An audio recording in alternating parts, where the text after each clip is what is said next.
All right, guys, today we're going to be talking about willpower.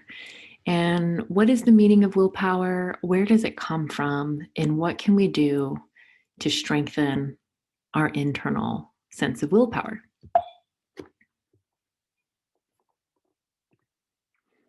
So, the dictionary definition is actually to be controlled, exerted to do something or restrain impulses. And there are many synonyms for this: being determined, being committed, practicing self discipline, tenacity, and dedication. To be tenaciously dedicated to yourself, to be determined to do right by your body, to be committed to you. This is willpower.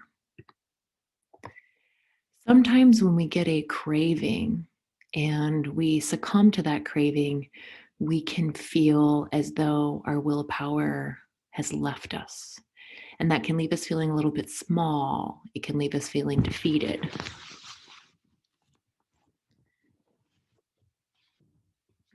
Our basic needs need to be met in order to truly feel embodied, to make the correct choices for our body. And this is something that we've been exploring in our group calls and really at the heart of what applying the art of bariatrics is. It's really tuning into our body and addressing the needs of our body. So, why do we give in to cravings?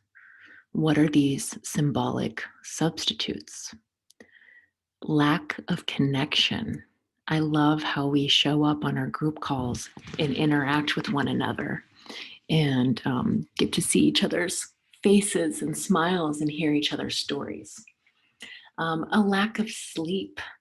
I'll be sharing in a little bit, but sleep is one of those things that can just really derail our internal capacity for being able to have enough willpower to make a good decision.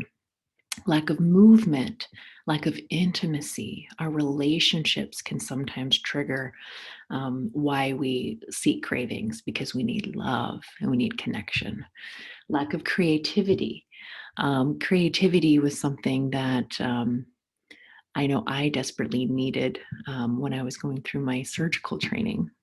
Safety is incredibly important, and this is kind of at the root of where we feel anxiety is kind of the opposite of feeling safe. Sometimes we have low blood sugar, meaning we didn't feed ourselves appropriately prior to that moment. And then, of course, dehydration. Again, we're always pushing water, we're always pushing eating at regular meal times so that we can really have good willpower, good discipline, and really attuned to our body's needs. We have listed kind of, and this isn't a complete list. And so I welcome you if you can think of anything else that is a identified need for you, something that you have to have in order to feel good at your best, peak willpower, so to speak, then please share that with us. Water, sleep, food, shelter. And shelter can be, and I have it over here on the other line, but warmth, right? This need to be warm, this need to be dry. Money, so access to have means to afford a roof over your head, afford electricity, afford good food, etc.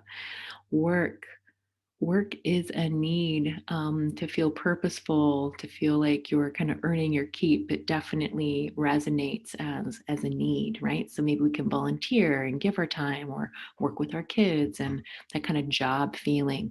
Work is a basic human need.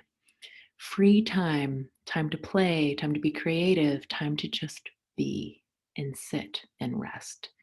Getting to know yourself. Who are you? Who is she? Who am I? Quality time with your loved ones. Home care. Taking care of your garden, taking care of your kitchen, keeping a clean home. All of these things resonate as kind of basic needs. Organization, spending time in green space or nature, creativity, nurturing others, nurturing a pet, nurturing children, nurturing plants, connection, warmth, safety, and movement. And these in no way are in any sort of prioritization list. So, journal activity for you, place a number in order of number one priority to a least priority for you now. So, right now in this moment, what is the thing you need the most? And reflect on your day, reflect on your week, but what is it that you need the most right now? Recognize that priorities in terms of what gets the most attention changes day to day, might change week to week. And then also, how do you know, or how can you listen to your needs to where every day you're more aware of what you need as that needs more attention? Dopamine. Dopamine is a brain chemical, and it's actually the reward chemical. But this is the reason why sometimes it's easier or more satisfactory to make decisions that can leave us feeling unbalanced or guilty.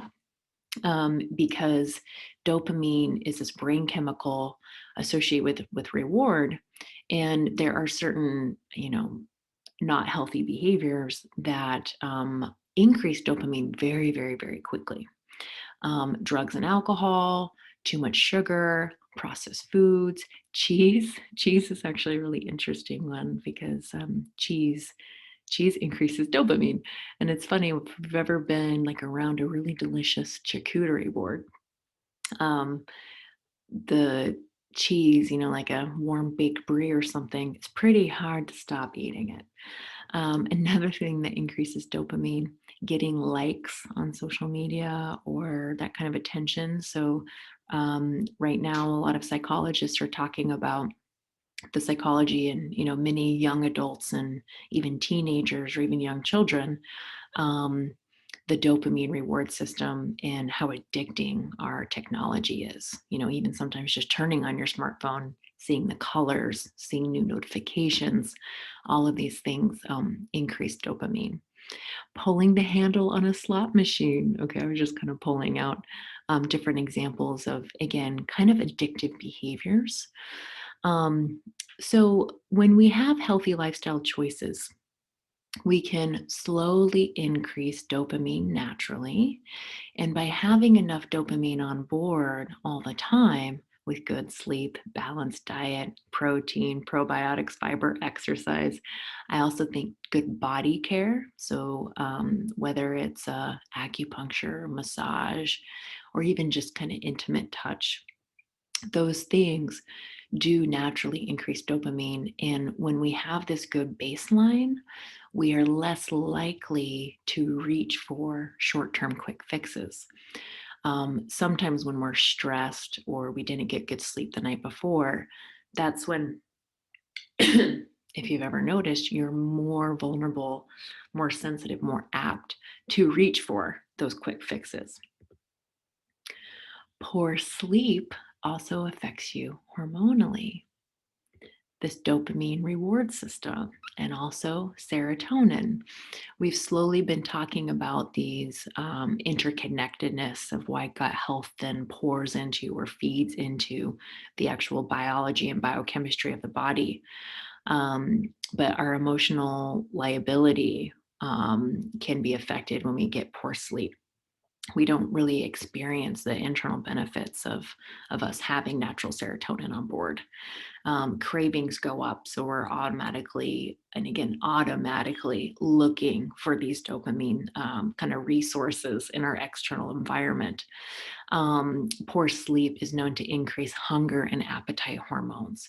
And that is the opposite of what so many of you have tried to correct through bariatric surgery, is lowering hunger and appetite hormones, so that, you can avoid overeating and, becoming or having obesity again.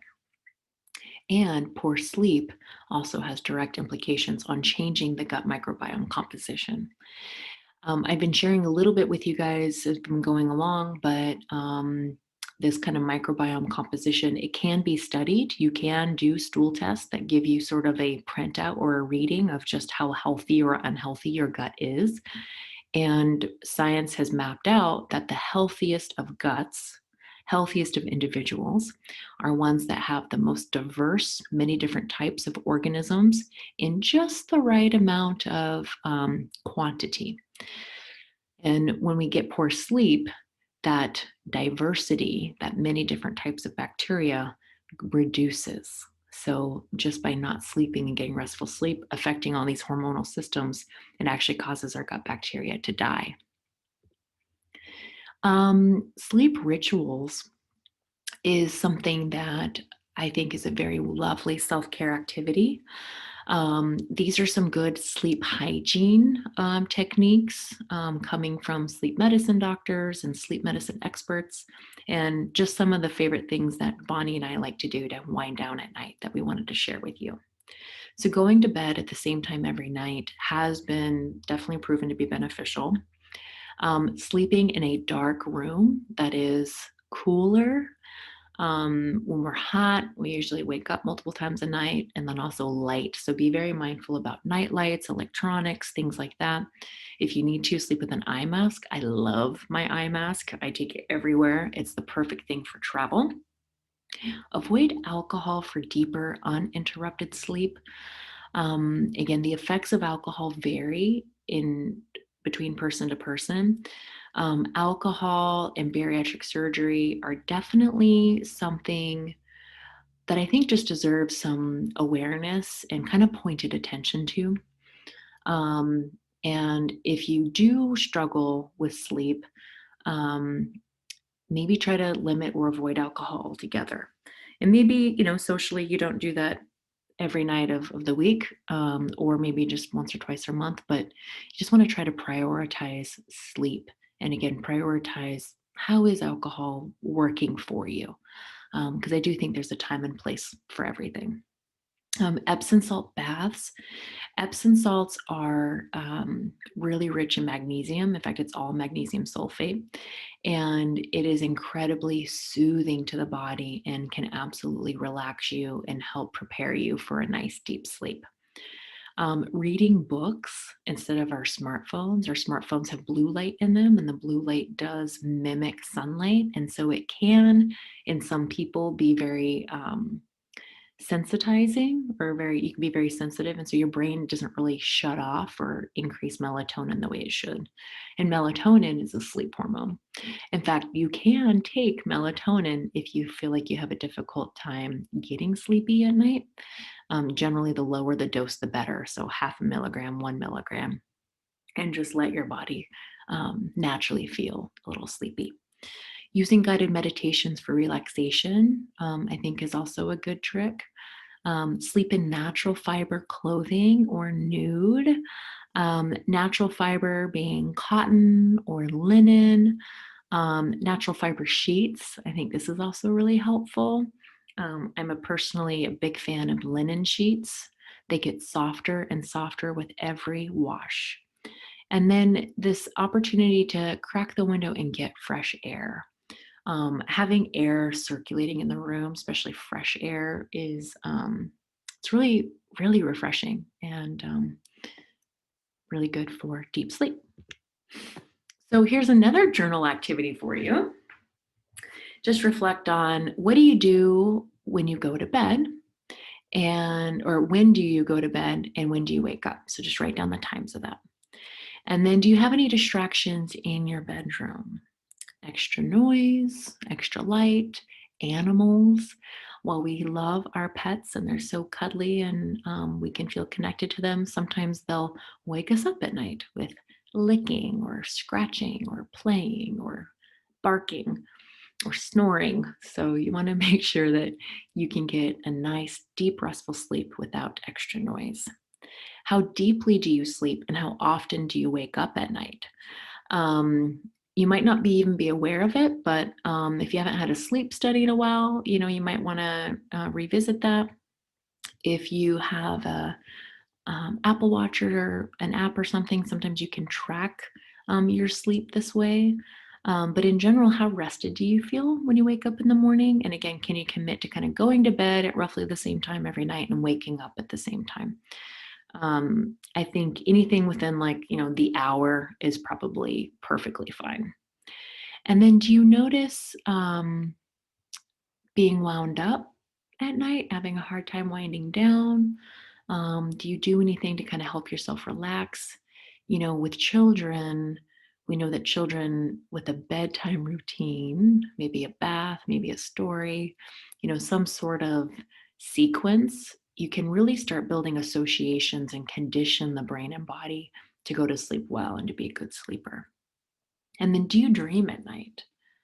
Um, I think dreams are another whole fascinating, fun subject to talk about. And so challenge yourself. What happens to your body after poor night's sleep? Not that you want to induce a poor night's sleep as an experiment, but I think naturally life happens and sometimes we have poor night's sleep. Pick one sleep ritual activity to practice this week and observe or note how your sleep changes. I think this is going to be a very useful practice. Again, we are applying the art. The best bridge between despair and hope is a good night's sleep. We couldn't agree more.